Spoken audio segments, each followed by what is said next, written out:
our show has been ahead of the curve on a lot of stuff. And one of the things involves this next story. So before we get into this next story, let's take a look at this and we'll call it this week on Ahead of the Curve. This was in April. We had talked about COVID-19 and its origins. Let's take a look at that. Right. Go to any town or city in the United States with a hospital that has stored blood going back to, any time in 2019. My USC colleagues tell me that they can test that blood and they can be confident that with an 80% chance, they will find C19 antibodies in stored blood in any town that has it going back to September, maybe even August of 2019. Now, think about that. If we can prove that it was in your town, in your hospital in September of 2019, why are they locking us down in March? Right. The horse left the barn. I remember, Joel Hayes, Yep. describing that as the horse left the barn. Now, he was speculating in many ways, looking back at, talking to his friends, we should be testing the blood banks, and they weren't. That was an incredible moment. Yeah, absolutely. That was USC professor Joel Hay. And that was in June. I said April. That was in June. But in April, we actually, even before that discussion, we actually had a discussion about the origins of it. And it looked like this.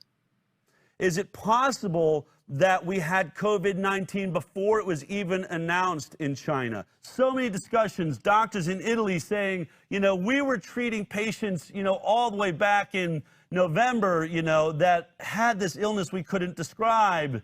And now I believe that might have been COVID-19. We're starting to see articles about that. There was an article out of the Los Angeles Times that was referencing the fact that, looking back, new signs suggest coronavirus is in California far earlier than anyone knew. We're talking hundreds of thousands of people in between the time that a novel SARS virus was identified in China. I believe that's November 17th. And by that time, there were already tens of thousands of surplus cases, these cases that are sitting on top of seasonal flu. They tested negative for the seasonal flu. We know they're not the seasonal flu, and they're running at twice the rate of the previous two flu seasons. So we have a mysterious flu-like illness in the United States, and we have a novel SARS virus discovered in China.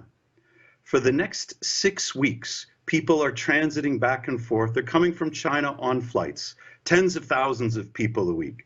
To think that the virus that had already been identified in China, that we know is highly contagious, somehow missed 500,000 flights between China and the United States sounds implausible at best. Right. I mean, so I guess, obviously we flip-flopped those two. That was first. And then, of course, later on in June, Joel Hayes says the horse has left the barn. So are we about to get an I told you so here? We get the big high wire I told you so ahead of the curve? Lay it on me, Jeffrey. Yeah. What are we finding out this week? All right, we'll take a look at this. This is Italian researchers out of Italy. They published a paper called Unexpected Detection of SARS-CoV-2 Antibodies in the Pre-Pandemic Period in Italy.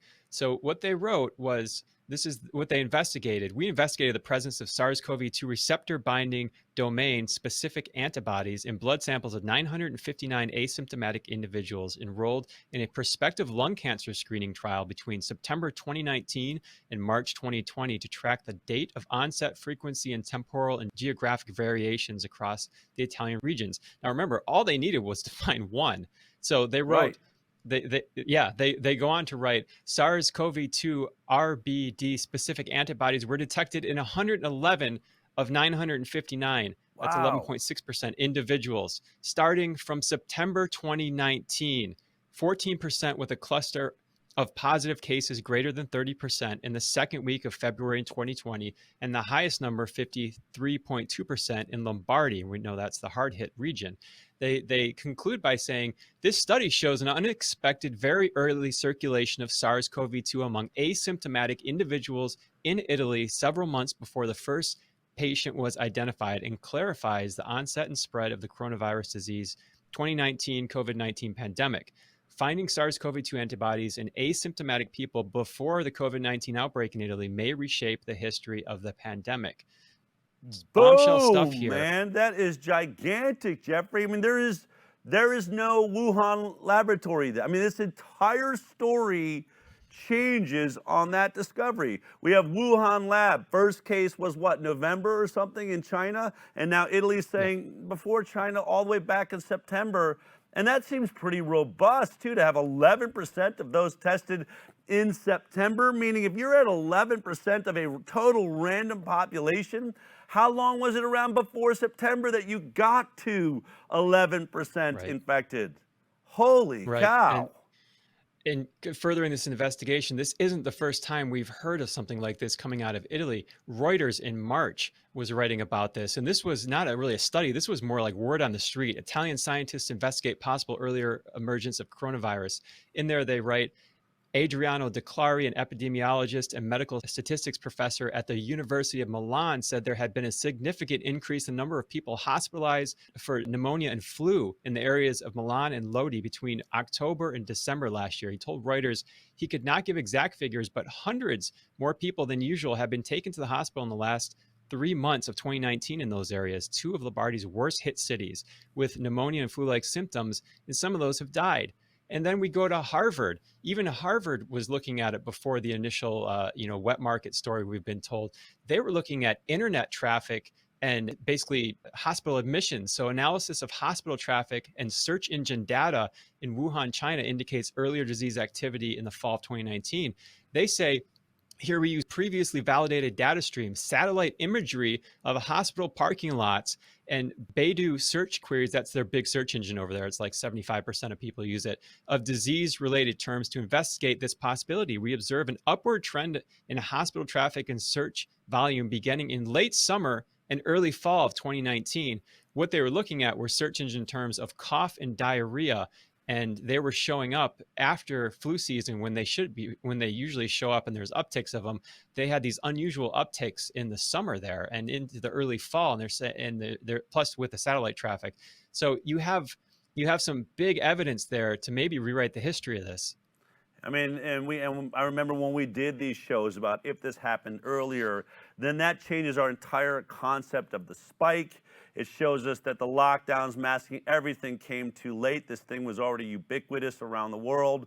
I wonder, like right now, we can set the date. Look at this. We knew we were 1 week out from Thanksgiving. How long before mainstream media is reporting this as fact? How many more, remember, this is Italy, right? We saw Harvard was looking at it. So we knew Joel Hay was looking at this. But there's going to have to be, some corroboration. Remember, this is a scientific show. All we're showing you is this breaking news study. We've been hearing hints that this was going to be coming out of Italy.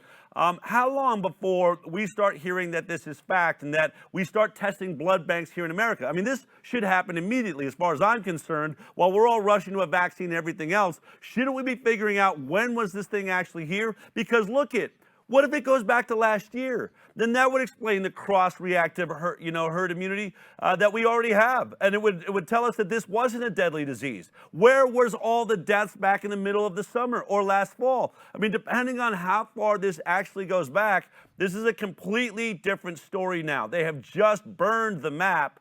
We have to start all over.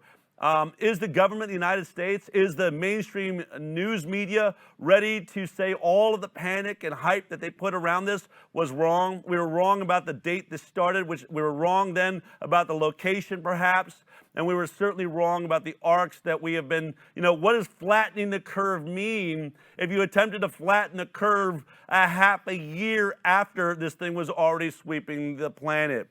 I think this is the type of thing you need to set your watches, people, and watch how long does it take the rest of media to catch up with the high wire. And remember, we started this conversation all the way back in April. That's amazing, Jeffrey. If you like that clip, then be sure to check out our live broadcast of the High Wire every Thursday morning at 11 a.m. Pacific time. You can watch it on Facebook, YouTube, iTunes, and Twitter. We'll see you there.